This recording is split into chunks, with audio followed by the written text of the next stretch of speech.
नमस्कार दोस्तों, स्वागत है आपका एक बार फिर से हमारे इस चैनल सनातन सत्यलोक पर। दोस्तों, स्नान केवल साधारण कार्य नहीं है। इसे शास्त्रों में तप के समान माना गया है। स्नान करना इतना आवश्यक होता है कि इसके बिना मनुष्य के शरीर की शुद्धि नहीं होती है। प्राचीन काल में पवित्र नदियों में स्नान करके शरीर को रोग एवं पापों से मुक्त किया जा सकता था, किंतु आज के समय में प्रत्येक मनुष्य नदी में स्नान नहीं कर सकता। इसके लिए शास्त्रों में कुछ बहुत रहस्यमय मंत्रों का निर्माण किया गया है। इन मंत्रों का उच्चारण करना बहुत ही आसान होता, लेकिन इनका प्रभाव बहुत ही चमत्कारिक मांगा गया है। भगवान श्री कृष्ण ने स्नान की जो विधि बताई है और जिन मंत्रों के बारे में बताया है, अगर कोई साधारण मानव इस विधि से स्नान करता है और स्नान करते समय इन लघु मंत्रों का जाप करता है तो उसके समस्त पापों का नाश उसी क्षण हो जाता है। उसके जीवन से दुख दरिद्रता का नाश होता है और उसे लक्ष्मी की प्राप्ति होती है। श्री कृष्ण कहते हैं, नित्य स्नान करने वाले मनुष्य के पास ही लक्ष्मी का वास होता है। जो स्नान नहीं करते हैं उनके पास दुर्भाग्य और दरिद्रता निवास करते हैं। नित्य स्नान न करने वाले मनुष्य को नाना प्रकार के रोग घेर लेते हैं। लक्ष्मी उसे छोड़कर चली जाती और वह मनुष्य अपने पतन के मार्ग की ओर चलने लगता है। स्नान किए बगैर किसी भी प्रकार का धार्मिक और पवित्र कार्य नहीं करना चाहिए। जो मनुष्य बिना स्नान किए ही धार्मिक कार्य करता है उसे महापाप लगता है। शास्त्रों में स्पष्ट रूप से कहा गया है कि बिना स्नान किए पूजा पाठ आदि कार्य नहीं करनी चाहिए। आज हम जानेंगे पुराणों में वर्णित उस गोपनीय स्नान के बारे में जो बहुत से मानव नहीं जानते हैं। यह अत्यंत गोपनीय विधि है और इसका पालन प्रत्येक मनुष्य को स्नान करते हुए करना चाहिए। भगवान श्री कृष्ण ने इस अत्यंत महत्वपूर्ण विधि के बारे में विस्तार से बताया है। इसमें स्नान करने का सही समय, स्नान करने की दिशा अर्थात स्नान करते समय मुख किस दिशा में होना चाहिए, स्नान के कितने प्रकार हैं, स्नान करते समय कौन से मंत्र का उच्चारण करना चाहिए आदि प्रकार की अत्यंत गोपनीय बातों के बारे में आज हम आपको बताने जा रहे हैं। स्नान करने की यह विधि अत्यंत सरल है। इसमें अधिक कठिनाई नहीं है। कोई भी साधारण मनुष्य इस विधि से स्नान कर सकता है और उत्तम फलों की प्राप्ति कर सकता है। भगवान श्री कृष्ण कहते हैं, जो भी मनुष्य इस विधि से स्नान करते हैं वह सभी पापों से मुक्त हो जाता है। उसके जीवन में लक्ष्मी का आगमन होता है और उसे सुख, समृद्धि तथा ऐश्वर्य की प्राप्ति निश्चित ही होती है। जो मनुष्य स्नान की इस अत्यंत गोपनीय मंत्र का उच्चारण करता है उसके जल में साक्षात देवी गंगा प्रकट होती है और उसके पापों का नाश होता है। आइए जान लेते हैं स्नान करने की उस महत्वपूर्ण विधि के बारे में। स्नान करते समय दिशा को ध्यान में रखना चाहिए। शास्त्रों के अनुसार मनुष्य को स्नान करते समय अपना मुख पूर्व तथा उत्तर दिशा की ओर करना चाहिए। स्नान करते समय अपनी पीठ दक्षिण दिशा में करनी चाहिए। उत्तर दिशा में पवित्र नदियों का उद्गम है। गंगा, यमुना, सरस्वती आदि नदियों का उद्गम स्थान उत्तर दिशा में है। इसीलिए स्नान करते समय अपना मुख उत्तर दिशा में करना ही सर्वश्रेष्ठ माना गया है। इस दिशा में मुख करके स्नान करने से तन और मन दोनों ही पूर्ण रूप से शुद्ध होते हैं। दोस्तों, भगवान श्री कृष्ण कहते हैं, से करने के लिए सुबह का समय ही सर्वोत्तम होता है। प्रातः काल स्नान करने के पश्चात मनुष्य शुद्ध होकर जब पूजा पाठ आदि समस्त शुभ कार्यों के योग्य बनता है।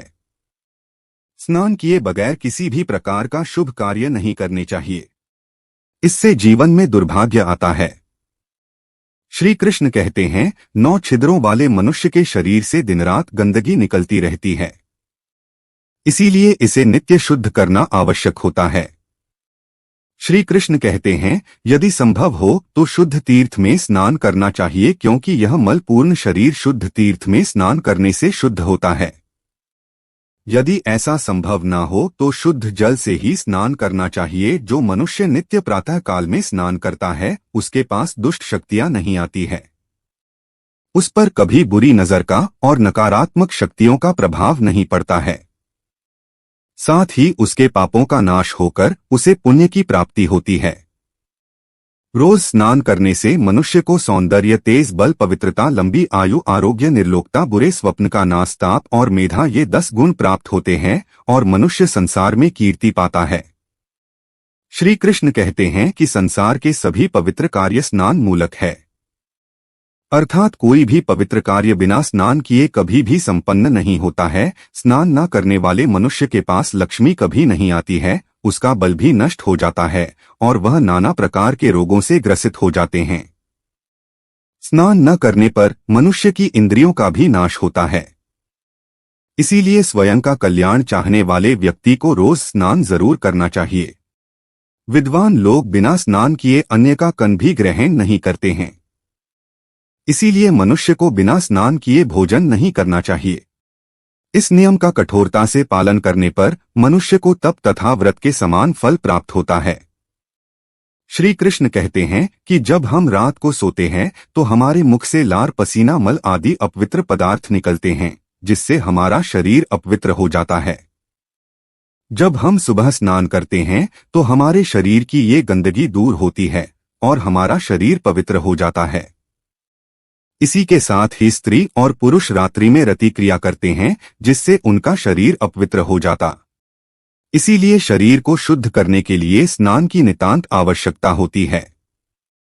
स्नान करते समय ईश्वर का ध्यान करना चाहिए। इससे तन की गंदगी के साथ हमारे मन की गंदगी भी साफ हो जाती है। अगर आप जीवन में यश, मान, सम्मान, कीर्ति, धन संपत्ति आदि की प्राप्ति करना चाहते हैं तो सुबह स्नान करने के बाद सूर्य देवता को अर्घ्य जरूर देना चाहिए। सूर्य देवता को रोज अर्घ्य देना यज्ञ के समान फल प्रदान करता है। अगर आप नित्य सूर्य को अर्घ्य नहीं दे पाते हैं तो रविवार के दिन सूर्य को अर्घ्य अवश्य देना चाहिए। सूर्य को अर्घ्य देने के लिए तांबे के पात्र का प्रयोग करें और उसमें अक्षत तथा फूल डालें। इससे सूर्य देव की कृपा सदैव ही आपके साथ रहती है। लेकिन दोस्तों, स्नान करने का भी एक सही समय होता है।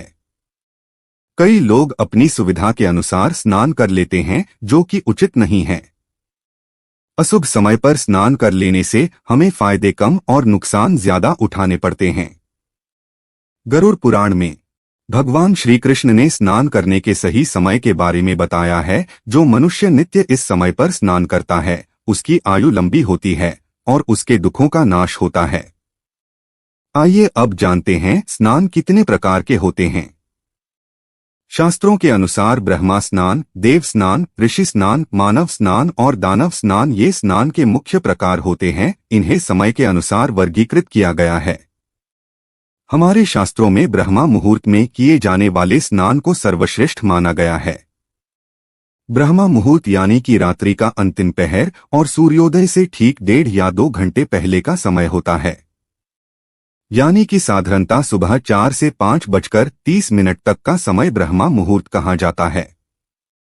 शास्त्रों में यह समय दिन का सर्वश्रेष्ठ माना जाता है, क्योंकि इस समय पर वातावरण में अद्भुत और चमत्कारी ऊर्जा व्यक्त होती है। यह समय देवताओं का समय होता है। देवताओं का स्मरण करते हुए ब्रह्मा मुहूर्त में किए जाने वाले ब्रह्मा स्नान को सर्वश्रेष्ठ स्नान कहा गया है। इस समय स्नान करने से और स्नान के तुरंत बाद सूर्य देवता को अर्घ्य देने से हमारे जीवन में सुख, समृद्धि और शांति बनी रहती है। दिन भर हमारा तन और मन ताजगी और सकारात्मक ऊर्जा से भरपूर रहता है। दूसरा है देव स्नान। सुबह 5 से 6 बजे के बीच किया जाने वाला स्नान देव स्नान कहलाता है। सभी पवित्र नदियों का स्मरण करते हुए किए जाने वाले इस स्नान को भी श्रेष्ठ स्नान माना जाता है। इस समय स्नान करने से हमारे शरीर में सकारात्मक ऊर्जा का संचार होता है और सभी प्रकार की नकारात्मकता और बुराई हमारे शरीर से बाहर निकल जाती हैं। तीसरा है ऋषि स्नान। सुबह जब आकाश में तारे नजर आते हैं उस समय किए गए स्नान को ऋषि स्नान कहते हैं। यह भी श्रेष्ठ स्नान होता है। इस समय स्नान करने से हमें मानसिक शांति मिलती है और हमारी आयु लंबी होती है तथा शरीर भी निरोगी रहता है। चौथा है मानव स्नान। सुबह 6 से 8 बजे के बीच किया जाने वाला स्नान मानव स्नान होता है। यह स्नान सूर्योदय के समय या सूर्योदय के ठीक बाद में किया जाता है। इस स्नान से अधिक शुभ फल प्राप्त नहीं होते हैं, लेकिन किसी प्रकार का नुकसान भी नहीं होता है। इसीलिए हो सके तो कम से कम मनुष्य को मानव स्नान तो कर लेना चाहिए। लेकिन सुबह 8 बजे के बाद स्नान करना हमारे शास्त्रों में उचित माना नहीं गया है। इस समय वातावरण में व्यापक दैवीय शक्ति बहुत कम हो जाती है, इसलिए मनुष्य में उत्साह और ऊर्जा की भी कमी दिखाई देती है, जिससे वह दिन भर आलस का अनुभव करता है। पूरे दिन शरीर में सुस्ती सी रहती है और किसी भी काम में मन नहीं लगता है। इसीलिए सूर्योदय से पूर्व अथवा सूर्योदय के समय स्नान करने को ही सर्वश्रेष्ठ माना गया है। सुबह 8 बजे के बाद किए जाने वाले स्नान को दानव स्नान कहते हैं। सूर्योदय होने के बहुत समय बाद तक भी जो लोग स्नान नहीं करते हैं, उनके मन में दिन भर नकारात्मकता, कमजोरी और चिड़चिड़ापन बना रहे हैं। ऐसे लोग जीवन भर दुखी और दरिद्री ही रहते हैं। इन्हें किसी कार्य में सफलता नहीं मिलती। यदि कोई व्यक्ति बीमार है तो उसे किसी गीले कपड़े से अपने अंग को साफ कर लेना चाहिए। इसे भी एक प्रकार का स्नान ही कहा गया है। यदि स्नान करना संभव ही नहीं है तो मंत्र स्नान भी करना चाहिए। मन में पवित्र नदियों का स्मरण करके ईश्वर का ध्यान करते हुए मंत्र स्नान करें। इस स्नान में जल की भी आवश्यकता नहीं है, केवल वायु से ही स्नान हो जाता है। इसलिए दोस्तों, गरुड़ पुराण में हमें प्रतिदिन स्नान करने की सलाह दी गई है। प्रतिदिन सुबह जल्दी जागकर स्नान करके सूर्य देव को जल अर्पण करने से मनुष्य को जो लाभ प्राप्त होता है वह किसी अन्य कार्य को करने से नहीं मिलता है। स्नान का महत्व सभी कार्यों में बढ़कर है। स्नान के बिना हम अशुद्ध और अपवित्र ही रहते हैं। शास्त्रों के अनुसार स्नान करते समय हमें इस मंत्र का जाप करना चाहिए। इससे स्नान करने के कई गुना अधिक लाभ प्राप्त होते हैं। इस मंत्र में सभी पवित्र नदियों का स्मरण किया गया है। आप रोज स्नान करते समय इस मंत्र का उच्चारण अवश्य करें। आपकी दरिद्रता का निश्चित ही अंत हो जाएगा और आपको हर कार्य में सफलता मिलेगी। वह मंत्र इस प्रकार है: गंगे च यमुने चैव गोदावरी सरस्वती नर्मदे सिंधु कावेरी जलस्मिन् सन्निधि कुरु। इस मंत्र का अर्थ होता है, हे गंगा, यमुना, गोदावरी, सरस्वती, नर्मदा, सिंधु और कावेरी हे नदियों, आप सभी मेरे स्नान करने के जल में पधारे और मुझ पर अपनी कृपा बरसाएं। इस प्रकार से इस मंत्र का उच्चारण करने से मनुष्य को इन सभी पवित्र नदियों का आशीर्वाद मिलता है और उसके समस्त पापों का नाश हो जाता है। तो दोस्तों, इस प्रकार से आपकी भी नित्य स्नान अवश्य करें।